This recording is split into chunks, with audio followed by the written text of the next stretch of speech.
Ain't none matter. Look around you right now. Look around you right now. We in this. We in this. Hey, we got a chance to put our flag in the middle of this mother.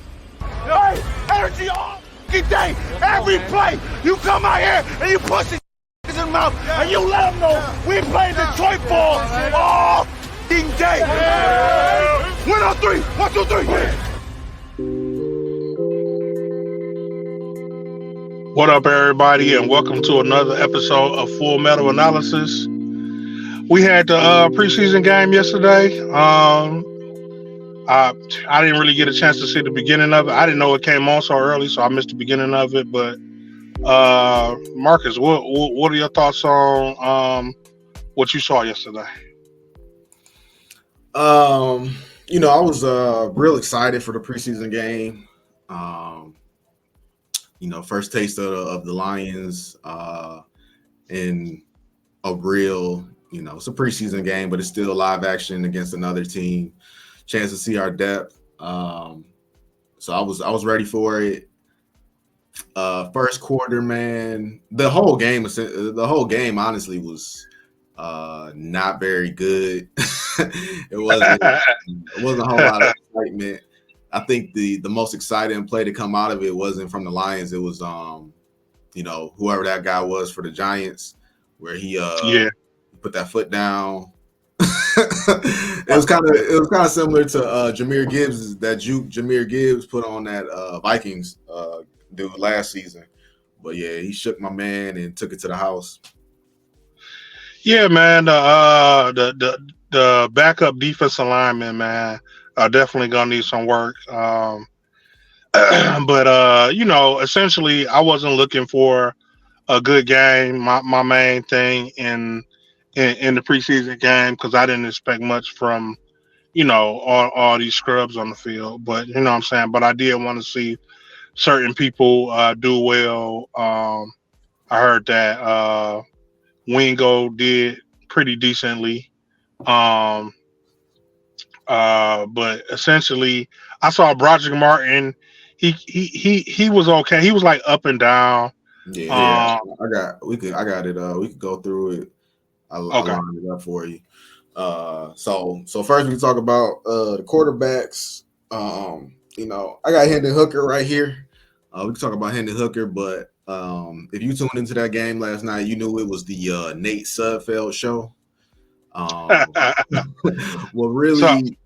I'm assuming he's your QB too, huh? Who's that? Nate Sudfeld. Nate Sudfeld. Of course. What trips me out, man, is that it's the same thing that happened with Jameson Williams. For whatever reason, people just weren't on board with that pick, and I understand, because there's players that I'm not on board with the pick, so I watch them.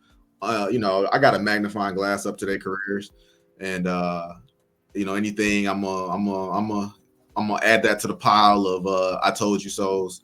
But at the same time, I try to be open-minded about it. Like we're gonna get to it, but like some people last night, I was like, oh, okay, that's not as bad as I thought it was. And that's how I feel about Hendon Hooker, man. I feel like some people kind of got an agenda against him.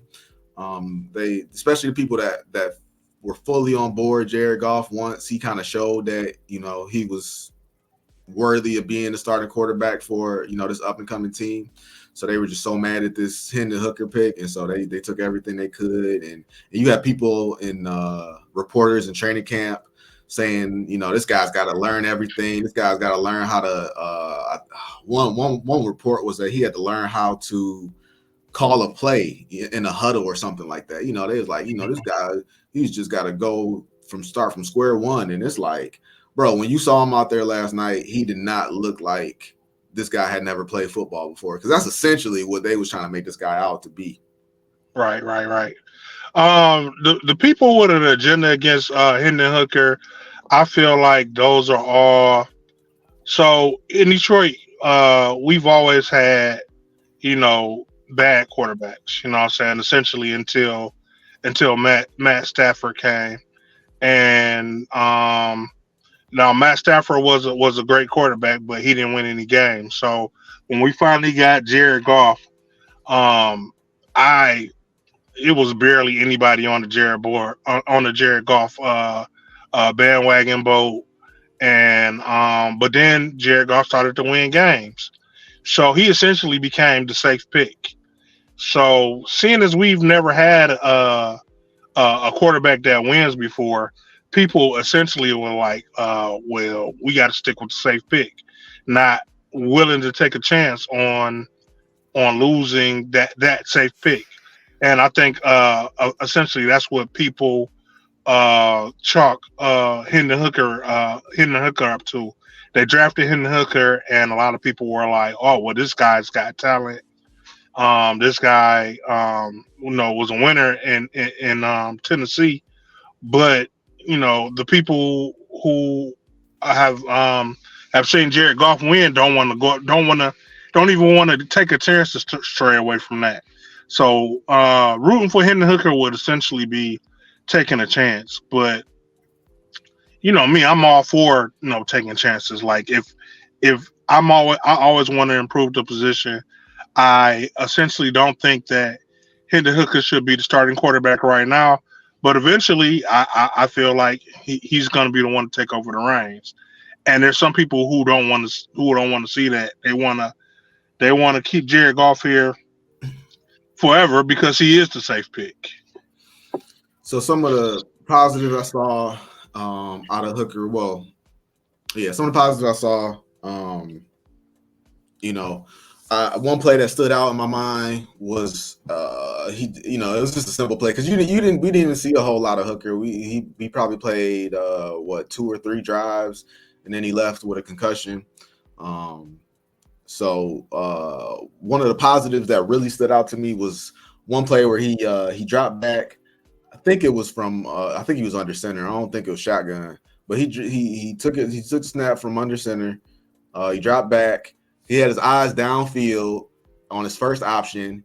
He checked off to his second option, and then he essentially just dropped it down to his running back that was to the left of him, which is just whatever play. But just he looked the part. That's my thing. He looked the part. Like I said, he kept his eyes downfield, looked at the second option, goes to the third option. Now that might have been, that might have been the play itself. Whatever. It might have just been a diversion. No, he went through his progressions. Yeah, essentially went through his essentially went through his progressions, and I love watching that. That's always my thing when I'm watching, when I'm looking for back when I felt like the Lions needed a quarterback during Stafford days. That's so I would always look at the quarterbacks and I always make sure they go through their progressions, and I always gravitated towards the guys that did. But his speed obviously amazing. His knee looked like it looked like he was 100%. He was out there moving. This is a toss up between whether you want to call it a pro or a con, but he trucked the guy. That was cool. It's a pro. I mean, it's not what you want to see out of your quarterback. Yeah, but you can't. He ain't Cam Newton. He ain't built like Cam Newton. But at the same time, it's cool that's in his tank, but at the same time, it is a con because he did leave with a concussion, and he's just taking, in my opinion, he was just taking way too many unnecessary hits, let alone in the preseason game. But he held onto the ball, he protected the ball, he got a couple penalties. I think he got like 2 penalties drawn on him. But I liked what I seen, and I'm really hoping that he's healthy and available for this next preseason game against KC. Yeah, man. From what I heard out of training camp, I thought he was going to be out there, and if they made it seem like he was going to be indecisive. I didn't see that. Yeah, I didn't see that. I saw him making decisive decisions out there. If the play wasn't there, he pulled it down and he ran. I would like to see him look more afield, more before he takes off and runs, just a little bit longer. But I'm not mad at the runs that he did take. I liked his arm. He made a couple overthrows, but the throws that he did complete, man, he gunned it in there. Nice, strong, solid throws. And like you said, his tenacity, man. When they needed the first down, he went out there and got it. You know what I'm saying? So yeah, man. The like you said, the one thing that I would like to see him is not for him not to take so many hits, but that's going to be a learning curve because he is coming straight from this is his first game, essentially his first NFL game. And in college, you probably could make those plays, but he's got to learn in the NFL. It's different. You're not going to be able to make the plays that you made in college, and I think he will eventually grasp that concept, especially after this concussion. So listening to the radio and whatnot, it's just the radio, but sports talk radio. The disrespect is still out there. We're gonna keep our eye on it. They obviously everybody, all Detroit Lions fans are in agreement that Nate Sudfeld is break glass in case of emergency. Like you Not starving, even that. you down to your last, couple dollars, and you're going through that pantry, and it's an old can of beans in there, and you just like, man, I gotta eat something. That's Nate Sudfeld right there. Yeah, Nate Sudfeld, he did a horrible job, man. He was indecisive. He was holding on the ball too long. He took sacks that I don't feel like he had to take. And if they got rid of him and sign somebody else, I wouldn't be mad at it. Yeah, you could bring back in, except for not Blau. It was he was the backup for Aaron Rodgers in Green Bay, and Tim Boyle. I would take Nate Sudfeld over Tim Boyle because Tim Boyle was like he moved up the list of the worst quarterbacks I've ever seen. But yeah, that's enough about Nate Sudfeld. So moving on, All right. the offensive skill positions, running backs, wide receivers. I'll go ahead and start and say when I was talking about earlier, guys that I was kind of against the pick. Sione Vaki was one of the guys where I was like, but when I was watching his highlights from college, he seemed like a straight downhill runner, but he didn't have the size of a downhill runner. But yesterday, no, he had some athletic moves, some finesse to his game, and he was by far the best running back out there because the talks of Jamar Jefferson, people were excited to see him. I was just like, okay, I'll check him out, and he didn't really do a whole lot, but Vaki was out there, man. Yeah, man. So when I first seen Simone Vaki, I didn't really know what to make of him. I had never seen a safety get converted into a running back before, but I had a different opinion of him when I watched his college tape. First off, I seen his safety, and I was like, okay, he pretty decent safety. But then when I saw him running, I saw him make some moves as a running back that excited me about him. And he proved that yesterday when he came out and he made some moves. Of course, Hendon Hooker was the leading rusher, but I think right behind him was Simone Vaki. He made some good moves, made some opened up a couple of plays, ran hard when he needed to, put his head down, and ran hard when he needed to. So yeah, man, I was really impressed with Vaki. Especially behind offensive line, which I'm assuming we'll get to later. Especially behind the offensive line that wasn't playing great, a secondary offensive line that wasn't playing great. So I can only imagine what he would do behind a real offensive line. But yeah, man, Vaki really impressed me, like you said last night. Like the new Lions folk hero. See, you had to take that shot. No, you said it last night. You said Kennedy, and you said he's the new Kennedy. Yeah, but Kennedy's still out there though. Kennedy's still out there, and I always root for Tom Kennedy. Like I said, like I told you last night, I got to look it up, but I swear one preseason game, man, that dude had like a Hall of Fame preseason.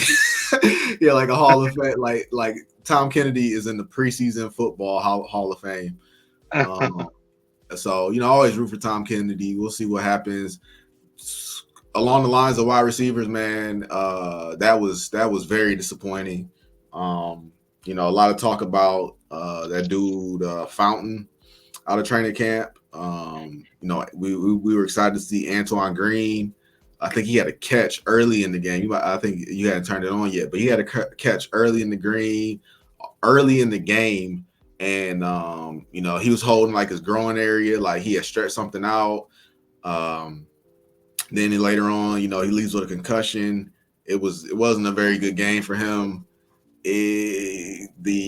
Tom Kennedy. I don't think Tom Kennedy got really involved. It was good to see Shane Zylstra back on the field after he got hurt last year, but not a whole lot from anybody skill position outside of Vaki.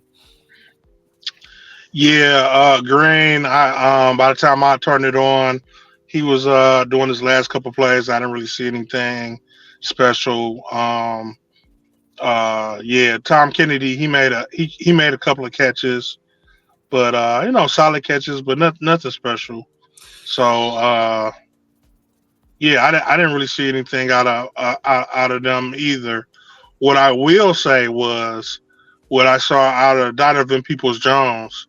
Besides that 140-yard catch, I will give him that. That was a solid catch. The ball was thrown behind him.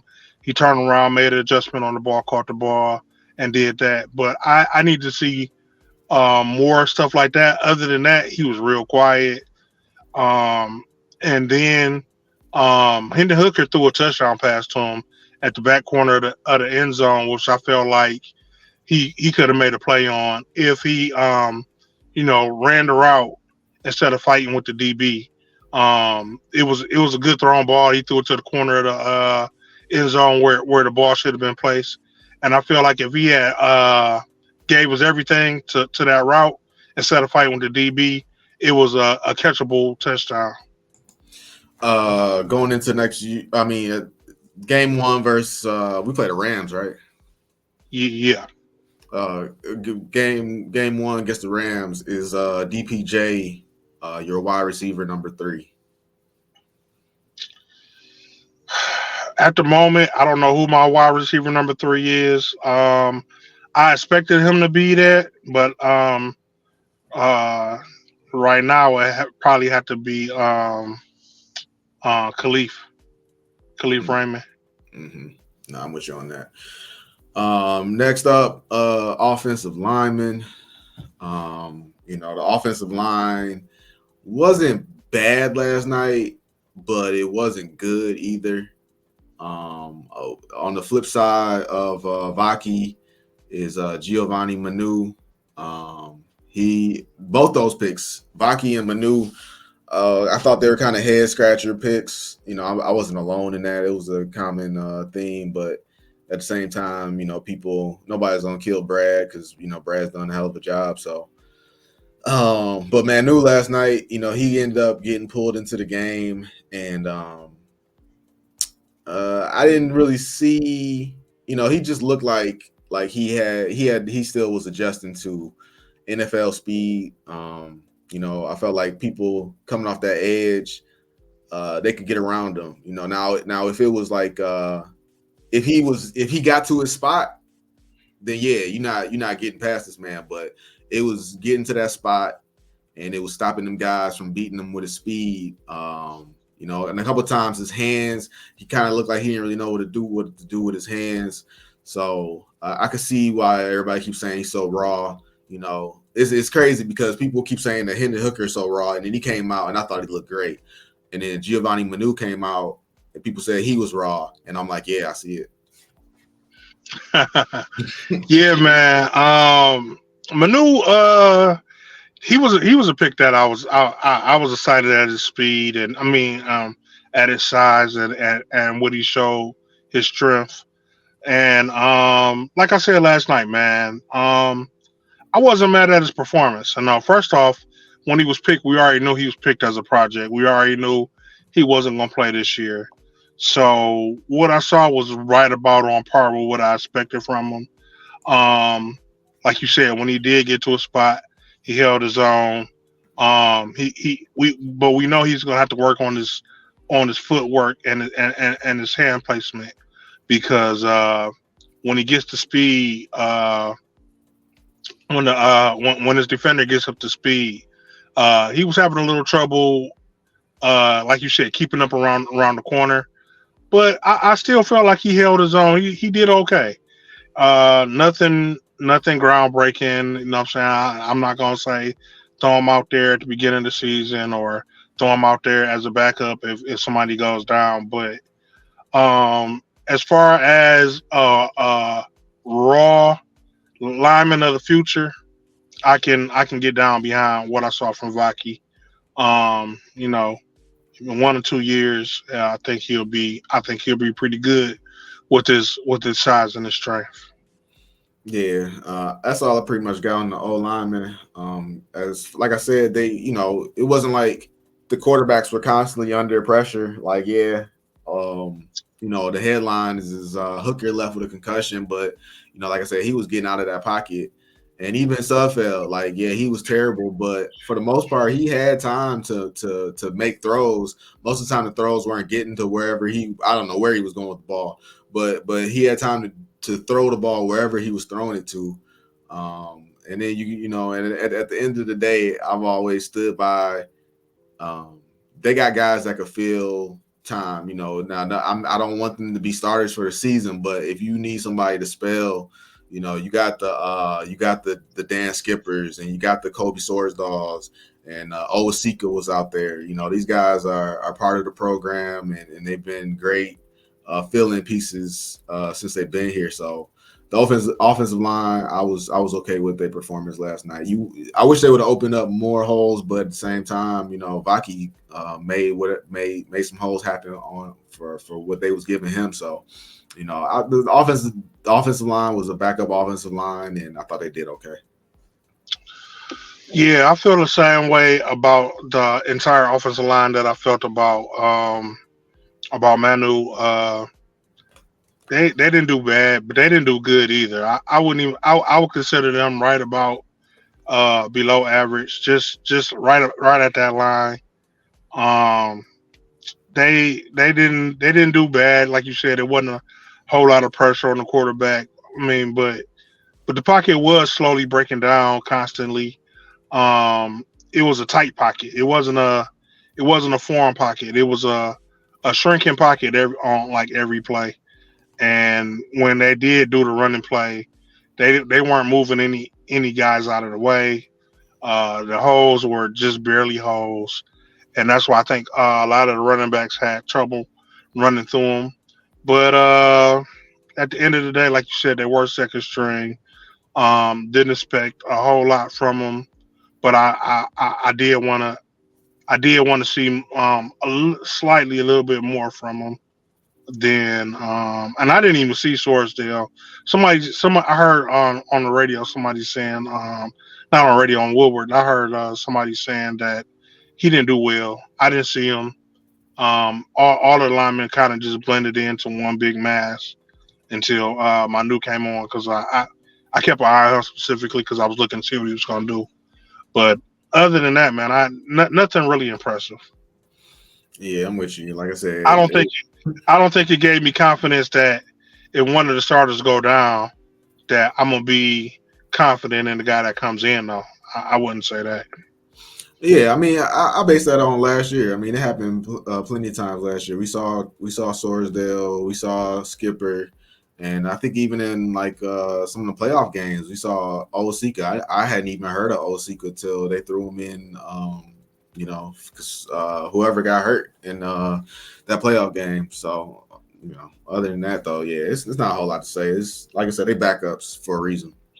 Right. I'll let you go ahead and talk about this because nothing really stood out too much to me on this front seven. James Houston, I didn't really see him out there but for a couple of plays. He made a couple of good pressures, and the other one I saw, he got a penalty called on him. I didn't really see they called a penalty on him. I didn't see him jump off sides. It was kind of just a random penalty that they, I guess, just decided to throw at the time. And speaking of that, man, I just want to say real quick about this digital this digital first down system that they got going on. I think that is a bunch of BS, man. I mean, it would be different if they had some type of graphic or thing that show how they're taking these measurements, but they just kind of like, oh, they're doing it digitally. Yeah, short. Yeah, it's a first down. So you know what I'm saying? It just seems to me like another way to screw the Lions over, man. Because like all of the digital virtual reenactments that they did just went in a Giants' favor, and it was just like, well, I guess we just got accepted. You know what I'm saying? So I don't think that's a thing that they should implement. Yeah, yeah, no, I'm with you. I thought that was hyped up, and then it was just fell flat. As far as the front seven, I got nothing for the linebackers, but I was kind of excited at the very beginning of the game when they showed they showed the starters, if you will. They showed James Houston, Josh Pascal, Broderick Martin, and the Mingo dude you're talking about. And I was like, oh no, I think Mahogany. It's Mingo or Mahogany, one of them. Mingo, Yeah, okay. Mahogany is one of the offensive linemen, but he's hurt. Okay, so they showed Mingo, and I was kind of excited to see them, but like you said, man, they really didn't do a whole lot. And the one that stood out to me the most was James Houston, and not for anything good. I didn't see that penalty that you said. I think I had stepped outside for a minute, but I know before that he was chasing down Drew Lock, and he got away with one because Lock had let it go, and he kind of pushed him, out of bounds. And I thought they was gonna throw a flag on him for that, but they didn't. He kind of did that. He kind of did that last year when he came back. He was just kind of, a couple like undisciplined plays. Like he would get there at the last minute, and he was like, you know what, bump it. and So and so did he seem like the DN savior that everybody is making him out to be? I mean, don't get me wrong, I like Houston, but he hasn't shown us anything in a minute, and I didn't see anything last night that really stood out. no, he hasn't shown that, and people still are having that hope, and I think last night for me put that hope to bed. And if anything, like I said, it was a lot of names that we've been hearing in the weeds, in the wind, the Pascals, the Houstons. I'm glad we didn't see Marcus Davenport. So I'm assuming that Marcus Davenport is going to be that deal when he shows up. So I'll accept that and I'll believe that until I see otherwise. But the only thing that it really not told me, but on top of James Houston, I don't think he's gonna recreate what he did, at the end of his at the end of the season, that magical year he had. But on top of that, it kind of, um, Well, I'm still gonna hold out hope that he's gonna get back there. But I will say I haven't seen it yet. Davenport, as far as him, he's always supposed to have been that deal. I watched a little bit of film on him. What I saw from him was pretty good. It's just with him, it's more so him staying healthy, and our luck with people staying healthy. yeah, like I was saying, the just watching Houston yesterday, and like I said, nothing from Pascal. It kind of just cemented my idea that you could throw in Manu, you could throw in Vaki. I get it. You don't want to go crazy, but I would say go ahead, man. And if you got to sacrifice some of the future, I would do it. I would do it for an established pass rusher because at the moment we kind of just recycling and using going to the thrift store and shopping at the discount rack and for this second defensive end and I would if I gotta make a painful trade to bring in somebody who is gonna be that deal, then I would do it. Well, my stance on it. I wanted them to draft the DN, but they didn't. So you know what I'm saying. We'll just stand back and see if their game plan this year for this defense end pans out. At this point, it's only been one preseason game. Pascal was out there, but I don't think he got a whole lot of reps. And I know Houston. I don't think he got a whole lot of reps because I barely saw them out there. Like I was saying earlier, I like what I saw. For the most part, I like what I saw out of Broderick Martin. Um, I saw him get off the line. I saw him getting into the backfield. My thing with Broderick Martin is I missed his sack. But what I saw in the later game with Broderick Martin is he needs to be more aware of what's going on in the backfield once he does break through that line. Because I saw him get in the backfield plenty of times, but he just didn't do nothing with it. You know what I'm saying? So I just need him to be more aware of what he's doing. And Wingo, I really didn't see a whole lot from him. I saw him in the game. He wasn't getting moved out of the spot, but I didn't see him making any super plays. But I heard at the beginning of the game he did pretty well. But other than that, man, the defensive line was terrible, man. The Giants may as well not have had a line in front of them, man. That guy, they made that one guy look like a superstar. They made him look like it's not going to be a problem for them to get out of to have gotten rid of Saquon Barkley, and I don't think that was the case. I don't think my man was just that good. I think our line was just that bad, and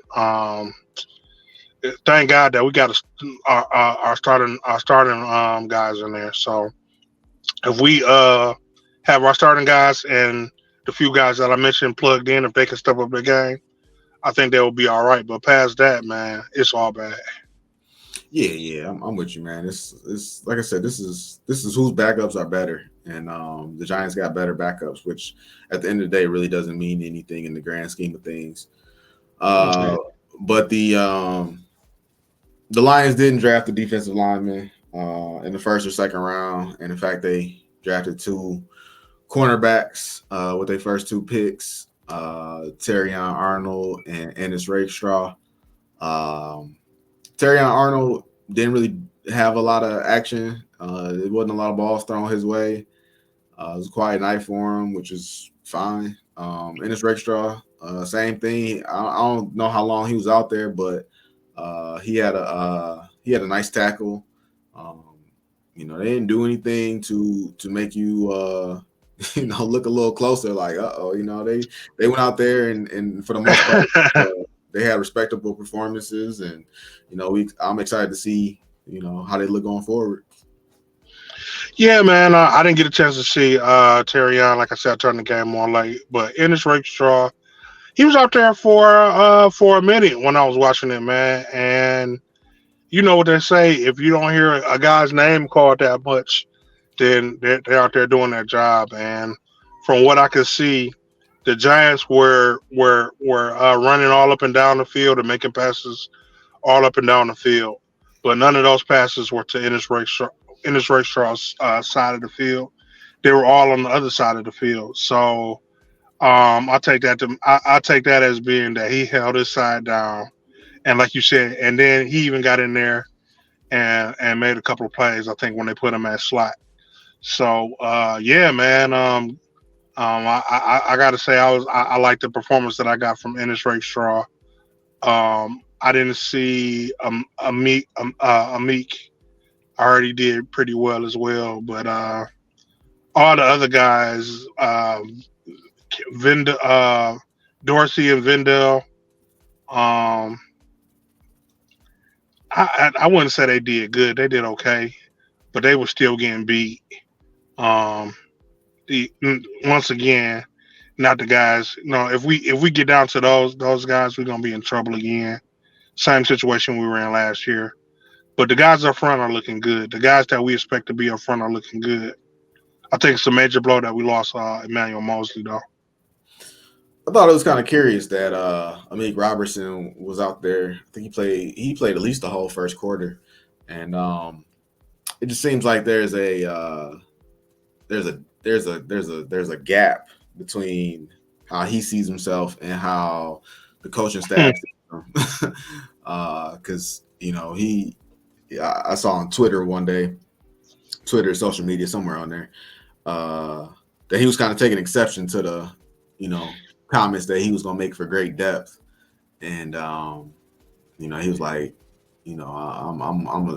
I think he so much said that he was a starter, and he may be that nickel starter, but I heard somebody talking about the depth chart before Mosley got hurt, and they said that Mosley was looking at Mosley to be that nickel starter. So you still got Brian Branch, who didn't play, but I know Branch. I think Branch, Rodriguez, a couple of people are got some minor injury, so that could be part of it too. But I don't know. I just thought it was interesting that Amik played so much. Well, they said none of the starters play. None of the starters play. Right. But so who you got starting? Who you got starting in that nickel? I guess Branch. Probably Branch.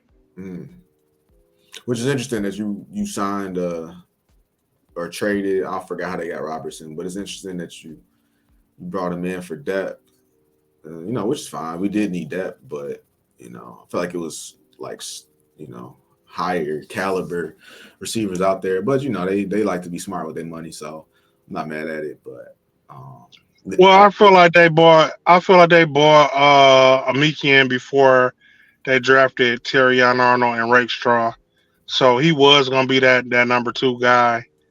But I don't think they expected Arnold and Rakestraw to fall in their lap like they did. And it was kind of a after the fact pick. Yeah. I guess at the end of the day, it's who's better. I guess at the end of the day, I'm just looking at who is better between Branch and Robertson.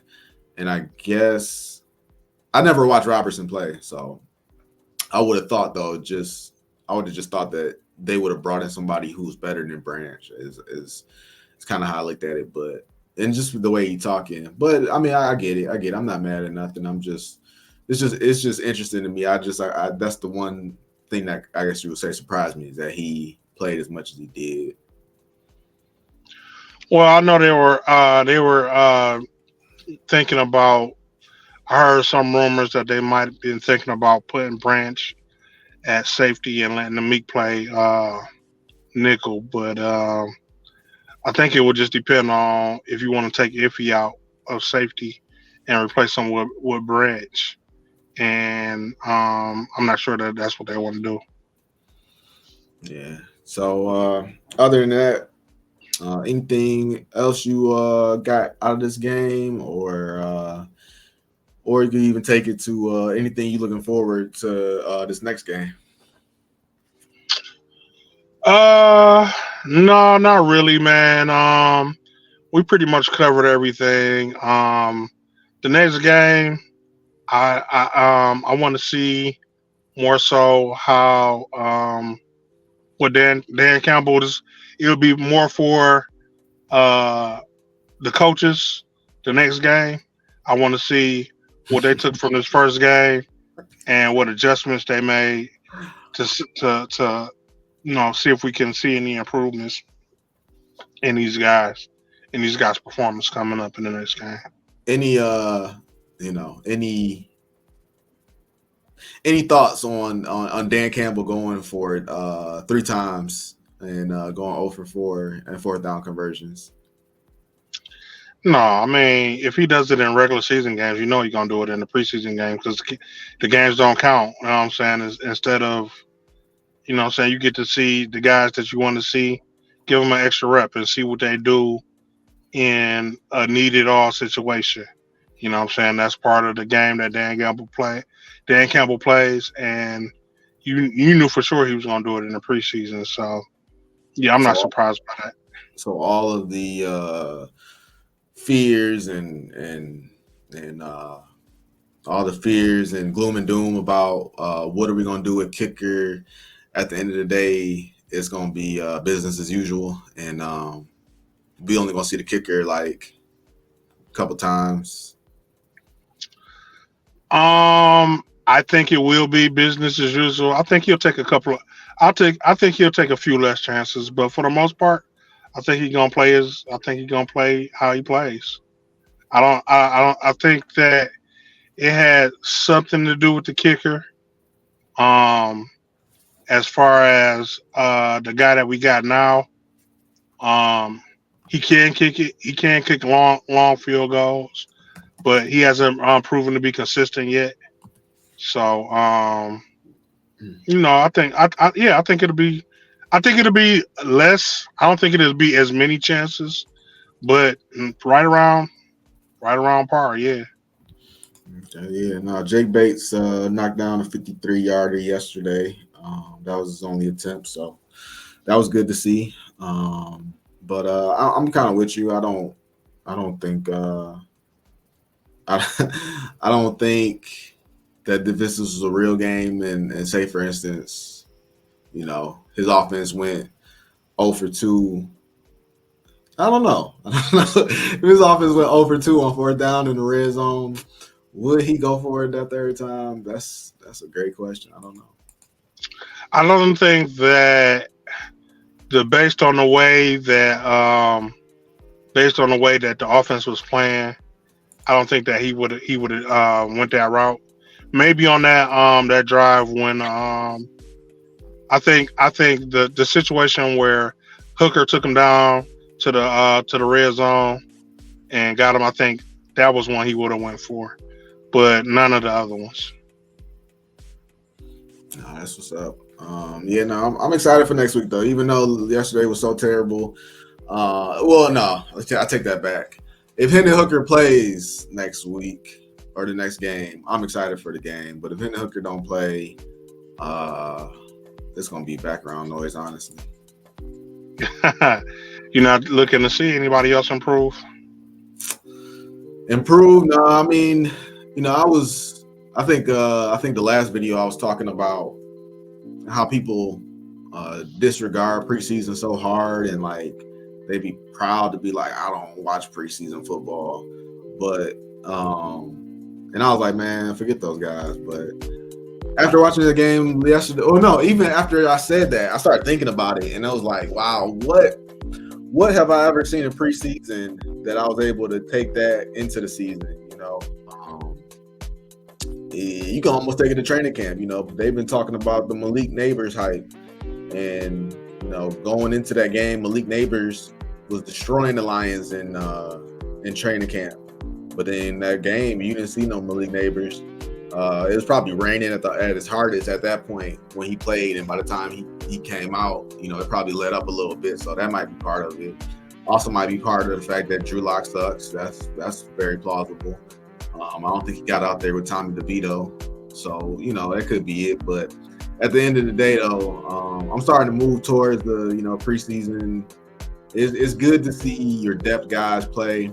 As far as seeing some development, it wouldn't be development. It would just be more so. I would look for another opportunity for I don't know his first name, but that wide receiver Fountain. They said that he's got something in him. I would look for another opportunity to see him kind of prove himself. But other than that, it'd be nice to see Baki some more. See him with the ball in his hand some more. So those are probably the two guys that I'll be watching the next game. Yeah, man. I think that I would like to see more Vaki. With the concussion protocol, I'm not sure if Hendon will play, but we'll see. Like you said, we'll see. But yeah, man. For me, preseason is hit or miss. You know what I'm saying? with some guys, it doesn't matter. They could do good all day in preseason, and it couldn't mean a thing. But there are some guys out there that preseason translate over into real world games. So I used to be one of those guys that didn't bother with the preseason, but now I do like to see the preseason games just to see. I don't look at it as a team thing. I look at it as an individual thing, and I just look to see if I can see glimpses of people out there dominating the thing. Like for instance, they said, like you said, Neighbors was killing the Lions in practice, and vice versa. They said Hendon Hooker wasn't that good in practice, but when it came to game time, that flipped for both of them. And even Ben Johnson said that Hendon Hooker is not a practice guy; he's a game guy. So you know what I'm saying. So I'm slightly interested in seeing individual improvements in certain players. So you know what I'm saying. Just stay tuned to see what happens. I don't take much out of the preseason games, but I do like to see where I see flaws and improvements. Yeah, no. One thing we agree on is that we're gonna continue to watch. As long as Hooker, we're gonna continue to watch Hooker because we are very interested in seeing his development because